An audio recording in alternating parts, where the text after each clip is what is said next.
श्री राम मित्रों, आइए अंग्रेजी सीखते हैं। इस क्लास में लर्न इंग्लिश क्लासेस में आपका स्वागत है।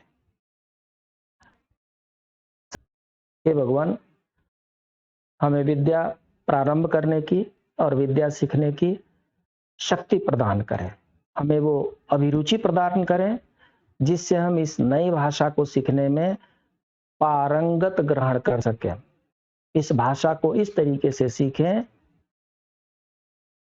जिससे इसमें हमें प्रवीणता हासिल हो सके। ओम श्री गणेशाय नमः। तो सबसे पहले हम क्या सीखेंगे? हम व्याकरण की बात करते हैं।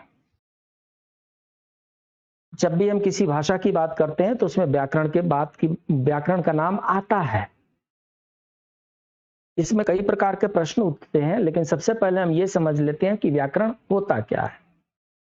व्याकरण वह विद्या है जिसके अंतर्गत बोलचाल और साहित्य में प्रयुक्त भाषा के स्वरूप, उसके गठन, अवयवों और प्रकारों, उनके पारस्परिक संबंधों और रचनात्मक रूप परिवर्तन का विवेचन किया जाता है। कहने का मतलब क्या है कि व्याकरण एक ऐसी विधा है जिसके द्वारा भाषा में हम पारंगत हासिल करते हैं। भाषा में किस प्रकार के शब्दों का प्रयोग करना है, किस प्रकार के वाक्यों का प्रयोग करना है, किस प्रकार के अन्य व्याकरणीय चिन्हों का प्रयोग करना है, ये हम व्याकरण से सीखते हैं। और अगर बुक की बात की जाए तो भाषा संबंधी नियमों से संबंध पुस्तक को ही व्याकरण कहते हैं। व्याकरण को इंग्लिश में ग्रामर कहते हैं। ग्रामर का स्पेलिंग ध्यान देना है, GRAMMAR। मतलब इसमें ई कहीं नहीं है, दोनों जगह ए है। 2 R अलग अलग है और 2 M एक साथ है। ग्रामर का स्पेलिंग ध्यान रखना है। ऐसा हम इसलिए कह रहे हैं क्योंकि कई बार कॉम्पिटिटिव एग्जामिनेशन में स्पेलिंग एरर में ये आ जाता है और बहुत लोग कहीं ना कहीं इसमें ई या कहीं सिंगल एम, कहीं डबल आर, कुछ ना कुछ करके गलती कर बैठते हैं। इसलिए आप ये गलती नहीं करेंगे। ग्रामर का स्पेलिंग GRAMMAR, MM को डबल M भी कहते हैं। अच्छा, ग्रामर का अगर हम चूंकि हिंदी से इंग्लिश सीख रहे हैं इसलिए हम इसे ग्रामर कह रहे हैं। अगर हम इंग्लिश से सीखेंगे, दूसरे लैंग्वेज से सीखेंगे तो ये ग्रामर है, इसका प्रोनाउंसिएशन ग्रामर होता है। ग्रामर ये होता है ना, तो वैसे ही ग्रामर होता है। देखिए यहाँ पर ये इसका प्रोनाउंसिएशन दिया हुआ है, ये ग्रामर। र को भी हाफ पढ़ना है, ग्रामर। ग्रामर हम लोग ग्रामर पढ़ते हैं, ग्रामर बोलते हैं इसलिए क्योंकि हम लोग हिंदी भाषी हैं। अगर इंग्लिश हमें पर अच्छी पकड़ हो जाए तो हम ग्रामर नहीं बोलेंगे, ग्रामर बोलेंगे, ग्रामर। और ये धीरे धीरे आर भी लास्ट वाला लुप्त हो जाएगा, grammar, grammar. The rules of a language, for example, for forming words, joining words together in sentences। भाषा में शब्द रचना, वाक्य रचना के नियम को ही व्याकरण कहते हैं। सो व्याकरण क्या होता है? व्याकरण उस पुस्तक का नाम है, व्याकरण उस विधा का नाम है जो भाषा में शब्दों का कहां पर, किस प्रकार के शब्दों का कहां पर प्रयोग किया जाए, वाक्य संरचना कैसे की जाए, सेंटेंस फॉर्मेशन कैसे किए जाए, ये सेंटेंस सही है कि गलत है, इसके विचार करने के लिए जो हमारे पास मेजरमेंट होती है, जो हमारे पास तराजू होती है, जो हमारे पास बैलेंस होता है, उस बैलेंस का नाम ही व्याकरण है। और व्याकरण को इंग्लिश में ग्रामर कहते हैं। अब प्रश्न ये उठता है कि सबसे पहले क्या आया होगा? तो जैसा कि हमने पहले आपको बताया, व्याकरण भाषा की एक विधा है, भाषा की एक प्रकृति है, भाषा का एक विज्ञान है। भाषा सही चल रही है या गलत चल रही है, इसको निर्धारित करना व्याकरण का कार्य है। तो प्रश्न ये उठता है कि सबसे पहले व्याकरण आया होगा या सबसे पहले भाषा आई होगी? देखिए, जब सिविलाइजेशन हुआ जब सभ्यता का विकास हुआ तो जैसे जैसे सभ्यता का विकास होता गया, मनुष्य धीरे धीरे किसी न किसी रूप में कुछ बोलने कहने लगा, और कुछ ऐसी चीजें हम कहने लगे जिसको सामने वाला समझने लगा। तो अगर हम कोई बात कह रहे हैं और सामने वाला समझ रहा है, कहने के तरीके अलग अलग हो सकते हैं। इशारे से भी हम कह सकते हैं, ये इशारे से भी हम कह सकते हैं, ये इशारे से भी हम कह सकते हैं, ये इशारे से भी हम कह सकते हैं, ये इशारे से भी हम कह सकते हैं, ये इशारे से भी हम कह सकते हैं, ये इशारे से भी कह सकते हैं।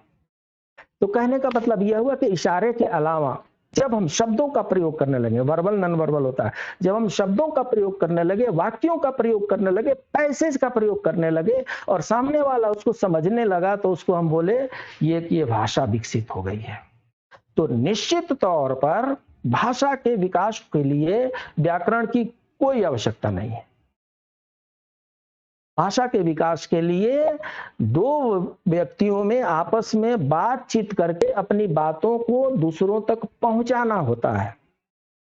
वो टूटी फूटी भी भाषा हो सकती है, वो छोटी मोटी भी भाषा हो सकती है, उसके शब्द उल्टे फुल्टे भी हो सकते हैं, सामने वाले को समझ में आ रहा है ना, वो भाषा हो गया। तो इसलिए भाषा सबसे पहले आई है। तो जब सबसे पहले भाषा आई है तो व्याकरण कब आया? सबसे पहले भाषा आई है, व्याकरण पहले नहीं आया है। अगर रूल की बात की जाए तो पहले एक रूल बनाया जाता है। मान लीजिए कि क्रिकेट खेलना है तो क्रिकेट के लिए रूल बनाया जाएगा कि 50 ओवर का गेम होगा या 20 ओवर का गेम होगा, एक ओवर में 6 बॉल होंगे या एक ओवर में 5 बॉल होंगे, कहां पे हिट विकेट होगा, कहां पे कैच होगा, बाउंड्री पार हो जाने के बाद भी कैच एक्सेप्टेबल है कि नहीं, बाउंड्री लाइन पर अगर आप कैच करते हैं तो एक्सेप्टेबल है कि नहीं, ये रूल हो गया। तो पहले रूल बनाया जाता है और उस रूल के अनुसार खेल खेला जाता है, और उस रूल का जो जो उल्लंघन करता है उसको आउट कर देते हैं, और उस रूल की परिधि में जो सबसे अच्छा परफॉर्म करता है उसको बेस्ट प्लेयर कहते हैं। तो ये तो हुआ रूल और खेल की बात। लेकिन भाषा में ऐसा नहीं है। पहले व्याकरण नहीं आया, पहले भाषा आई है। भाषा दो व्यक्तियों के बोलचाल से ही प्रारंभ हुई है। आज के डेट में भी भाषा के अंदर बहुत सी बोलियां होती हैं, और ऐसा देखा गया है कि परिवार टू परिवार, समाज टू समाज, गांव टू गांव बहुत से ऐसे शब्द हैं जो बदलते रहते हैं। उनका कोई रूल नहीं है, कोई रेगुलेशन नहीं है, क्योंकि वो भाषा है। तो पहले भाषा आई है, बाद में व्याकरण आया। व्याकरण किस लिए आया?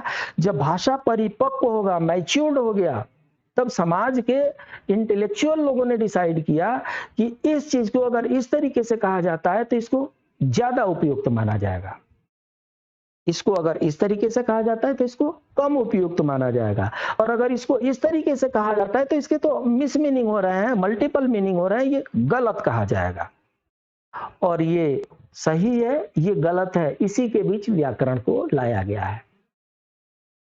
भाषा भी बदलती रहती है और व्याकरण भी बदलते रहते हैं। तो जहां तक भाषा बात ये रही कि क्या भाषा सीखने के लिए व्याकरण सीखना जरूरी है, सीधी सीधी अगर जवाब देनी है तो नहीं जरूरी है। फिर से मैं प्रश्न करता हूं, क्या भाषा सीखने के लिए व्याकरण सीखना जरूरी है? नहीं जरूरी है। इस धरती पर अनेक ऐसे लोग मिल जाएंगे जो भाषा में पारंगत हासिल कर चुके हैं, विद्वान बन चुके हैं, बिना व्याकरण का ज्ञान किए हुए। अपना ही उदाहरण ले लीजिए, आप हिंदी भाषी हैं, पता नहीं आपको हिंदी व्याकरण का कितना ज्ञान है, परंतु आप हिंदी भाषी हैं और अच्छी तरीके से हिंदी बोल लेते हैं। उसी तरीके से कोई अवधी वाले होंगे, कोई भोजपुरी वाले होंगे, कोई मगही वाले होंगे, कोई मैथिली वाले होंगे। ये लोग अपनी अपनी भाषा में पारंगत हासिल कर चुके हैं। मुझे हिंदी सीखने के लिए, मुझे हिंदी बोलने के लिए, मुझे हिंदी पढ़ने के लिए व्याकरण की कोई जरूरत नहीं है। व्याकरण तो मैं 5वीं 6ठी क्लास से मैंने पढ़ना शुरू किया, सबसे पहले तो मैं भाषा पढ़ना शुरू किया। तो मुझे अपनी मातृभाषा पढ़ने के लिए व्याकरण सीखने की जरूरत नहीं है। व्याकरण मैं तब सीखता हूं जब मुझे ये जानकारी प्राप्त करनी होती है कि जो मैं बातें कर रहा हूं वो कितना सही बैठ रहा है। कहीं मेरी बातों का कुछ और अर्थ तो नहीं निकाला जा रहा है। तो इसलिए भाषा सीखने के लिए व्याकरण की जरूरत नहीं है। ये तभी रूल लागू होता है जब अपनी मातृभाषा हो। अगर दूसरी भाषा आपको सीखनी है, अंग्रेजी हमारे लिए दूषित भाषा है, अगर दूसरी भाषा आपको सीखनी है तो फिर आपको व्याकरण के रास्ते ही चलना पड़ेगा। व्याकरण सीखते हुए अगर उस भाषा को सीखते हैं तो आप जल्दी सीखेंगे, अच्छे से सीखेंगे, स्पष्ट रूप से सीखेंगे और ज्ञानी बन जाएंगे। बिना व्याकरण का सीखते हैं भाषा, हो सकता है कि भाषा आप सीख जाए, देर से सीखेंगे, उल्टे पुल्टे सीखेंगे और विद्वान होने की कम संभावना है। व्याकरण एक भाषा सीखने की सुविधा प्रदान करता है। व्याकरण मास्टर नहीं है, व्याकरण भाषा का सर्वेंट है। सो व्याकरण जो है भाषा सीखने की सुविधा प्रदान करता है। बिना व्याकरण के भी भाषा सीखी जा सकती है। अपनी मातृभाषा हम सीख लेते हैं, दूसरी भाषा हमें सीखनी है तो हमें व्याकरण के सहारे होके चलना ही पड़ता है। और अभी हम दूसरी भाषा अंग्रेजी सीखने जा रहे हैं, इसलिए हमें व्याकरण के रास्ते से होकर ही चलना पड़ेगा। अब जब हम इंग्लिश ग्रामर पढ़ाएंगे आपको तो मुझे किसी न किसी भाषा के सहारे ही चलना है। तो जब हम इंग्लिश ग्रामर आपको पढ़ाएंगे तो इंग्लिश ग्रामर हिंदी ग्रामर से होकर के पढ़ाएंगे। इसलिए लगभग सारे मेरे प्रेजेंटेशन में, मेरे सारे क्लासेस में पहले हम हिंदी ग्रामर पर बताएंगे आपको, आवश्यकता हुई तो संस्कृत ग्रामर भी बताएंगे और तब आपको हम अंग्रेजी बताएंगे। मेरा पर्पस ये है कि खेल खेल में आपको अंग्रेजी हम सिखा दें। जितने लोग मुझे जानते हैं उनका मानना यह है कि जो कुछ मैं पढ़ाता हूं वो आसान हो जाता है। पर्सनली मैं ये कहता हूं कि मुझे कोई भारी भरकम सब्जेक्ट आता ही नहीं है, मुझे सिर्फ और सिर्फ आसान सब्जेक्ट ही पढ़ाने आता है। इसलिए मैं सिर्फ और सिर्फ आसान सब्जेक्ट ही पढ़ाता हूं। ये अलग बात है कि मेरे प्रशंसक ये कहते हैं कि जो मैं पढ़ाता हूं वो आसान हो ही जाता है। तो इसके बाद हमारे क्लासेस आपके सामने हैं। हम उम्मीद करते हैं कि एक एक वीडियो को लगातार 3 बार देखेंगे, एक वीडियो को लगातार 3 बार देखेंगे। 3 बार देख लीजिए, वो वीडियो आपका हो गया, आपको पीछे लौटने की जरूरत भी नहीं पड़ेगी। अगले क्लास में मिलते हैं pure English grammar, Hindi grammar, Sanskrit grammar के साथ। तब तक के लिए जय श्री राम।